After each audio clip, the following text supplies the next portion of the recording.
Short week in a venue dedicated to the discussion of Margaret Lawrence, who, as many of you know, attended this church. While the festival is held on the anniversary of Margaret Lawrence's birth and was dedicated to her memory, it was vital to provide an opportunity to revisit or re-examine her life, her spirituality, and her writings. The complexity of her visions of womanhood, creativity, and humanity make them ceaselessly intriguing.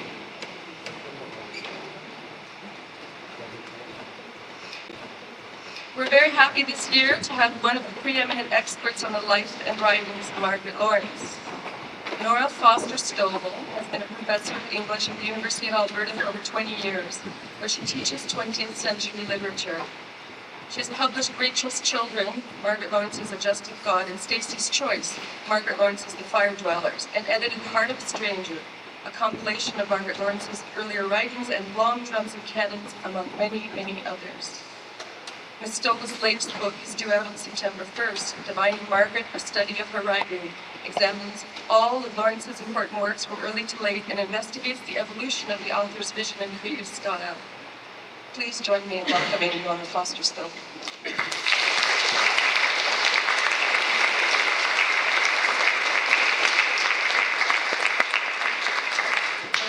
I just would like to say that it's a great pleasure to be invited by Stephanie and Jim to speak at this Lakefield festival. I've been to Lakefield before, in fact, and several years ago, I met with Joan Johnson and Jean Cole, Margaret Lawrence's dear friends, and I've been in touch with them ever since. So I'm very happy to be part of the festival, and I'm especially honored to be speaking here in the United Church, where Margaret Lawrence worshipped during her last years in Lakefield. So I really wish I had my book to show you. They tell me it's going to be delivered in August, so it's very, very close, but tantalizingly close. And what I'm going to do is read the opening 3 pages of my introduction, just to give you the sense of Lawrence's range, and also because I quote a number of well-known Canadian writers and critics who express themselves about Margaret Lawrence better than I can. I will then turn to my concluding chapter, which deals with closure in Lawrence's works. That is, the way she chose to conclude her works, and also the way she chose to conclude her life. So closure in her works and in her life. And I will be reading for under half an hour. And then there will be plenty of time for questions or discussion. I'd also be happy if you wanted to talk about, or at all about the film that many of you saw yesterday, of The Stone Angel. So, from the opening of my introduction to Divining Margaret Lawrence, a study of her complete writings.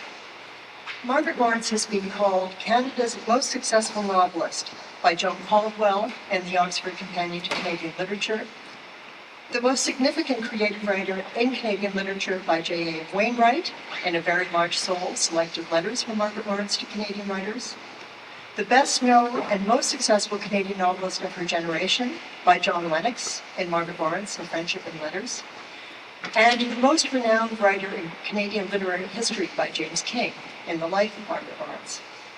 In fact, Lawrence was not just respected, but revered. She was called the most beloved woman in Canada by Claire Thomas, the most loved writer in Canada by Dennis Lee, one of the most famous and beloved of Canadians by James King in his Life of Margaret Lawrence, and one of the most respected and beloved writers of her day by Don S. Hicks in Margaret Lawrence, The Making of a Writer. Lawrence has been iconized as the quintessential Canadian writer, and indeed it was clear at the movie yesterday that almost everyone in the audience had read The Stone Angel at some point in school or college. There are 2 major reasons for Lawrence's importance to Canadian literature. First is her stature as an artist in her own right, and second is the degree to which she, as den mother, fostered the success of her tribe of Canadian writers, as she called them. Sam Solecki declares in the Oxford Companion to Canadian Literature, quote, Lawrence had a central influence during the literary renaissance of the 1960s and 70s. Showing the way by example, she became a creative godmother to an entire generation, unquote. Certainly, Lawrence's importance to the development of Canadian literature cannot be overestimated. Christiana Gunners, in Crossing the River Essays in Honor of Margaret Lawrence, calls her a founding mother of Canadian literature. And Wainwright claims that she had an unparalleled influence on Canadian writers and readers. Matt Cohen, in his memoir, Typing, A Life in 26 Keys, explains, "It is difficult today to recreate the extent to which in the 1970s, Margaret Lawrence was the massive and dominating presence on the Canadian literary scene." He adds, "Of all those writers who had been born in Canada or lived here, she was considered the best, the most Canadian, the most universal, the most gifted, and the most accomplished." Cohen echoes Christiana Gunners' maternal metaphor when he says, "Margaret Lawrence was the primus inter pares, the queen bee, the mother, grandmother, and all the aunts of the tribe of Canadian writers." Lawrence's stature is reflected also in the impressive amount of material published on her work, including 5 monographs, well, now 6, by Paul Campbell, John Kurtzer, Patricia Morley, Kristen Riegel, and Clara Thomas. 5 readers' guides to her Manawanka texts by John Kurtzer, Nora Stovall, Susan Warwick, and George Woodcock. 7 collections of essays edited by Greta Kocher, Christiana Gunners, William H. New, Colin Nicholson, Christian Riegel, Crystal Verdun, and George Woodcock.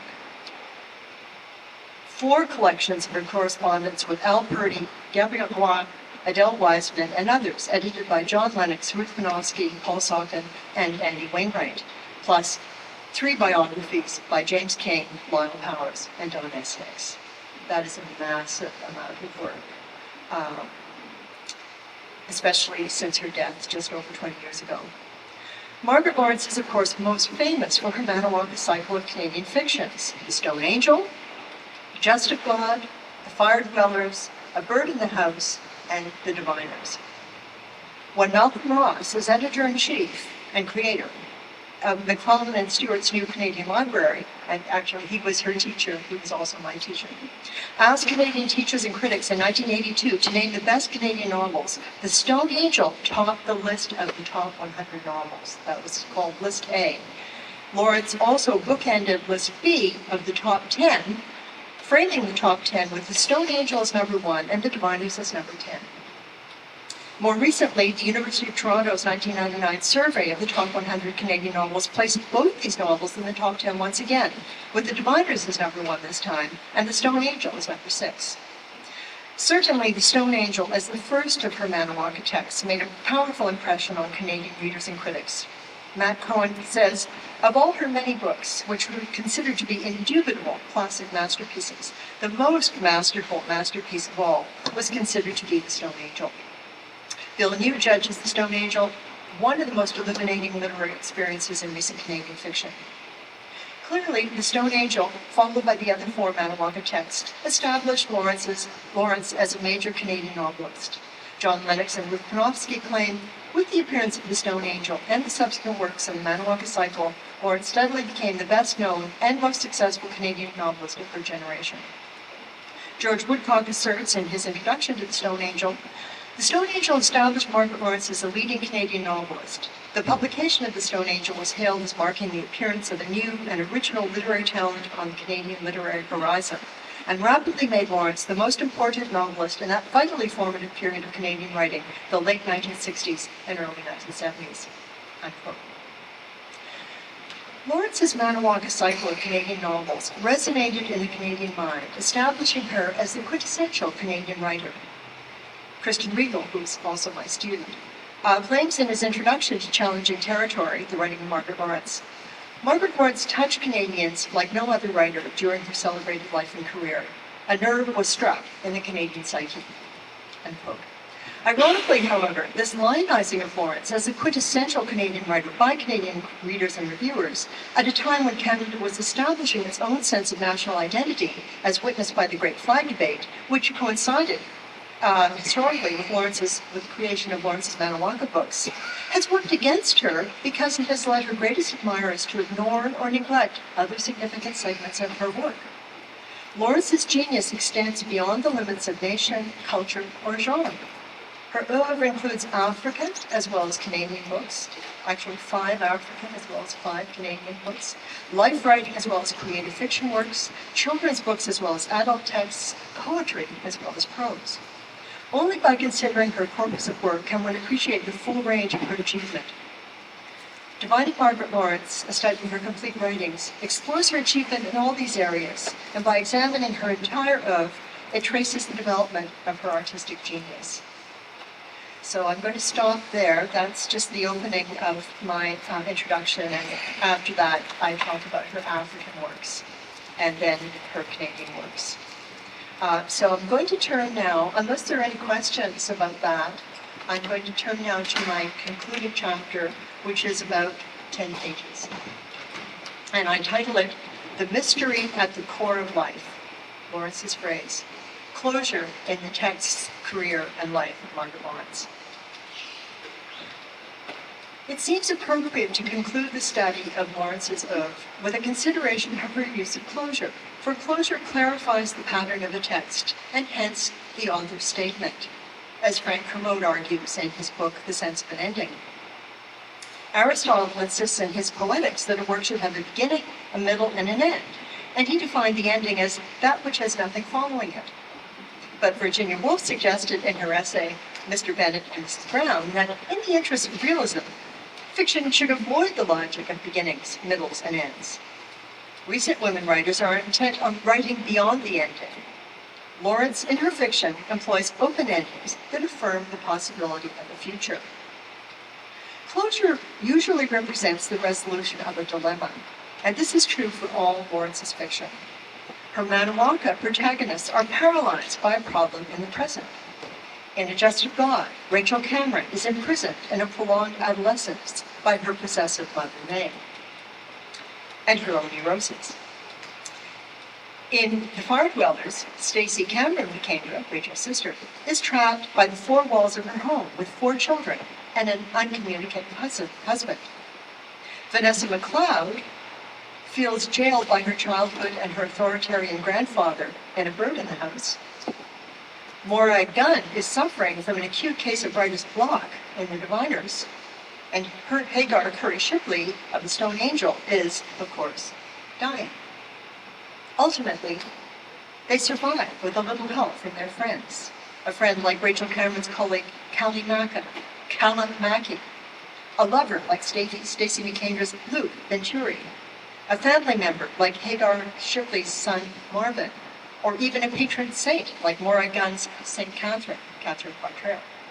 Or a celestial confidant like Stacey's God, Sir. Actually, Lawrence apparently used to say, thank you, God, Sir, or Madam.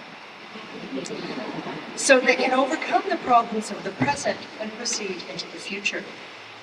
Even Hagar survives in the spirit, if not the flesh, for as Lawrence affirms, survival is essential.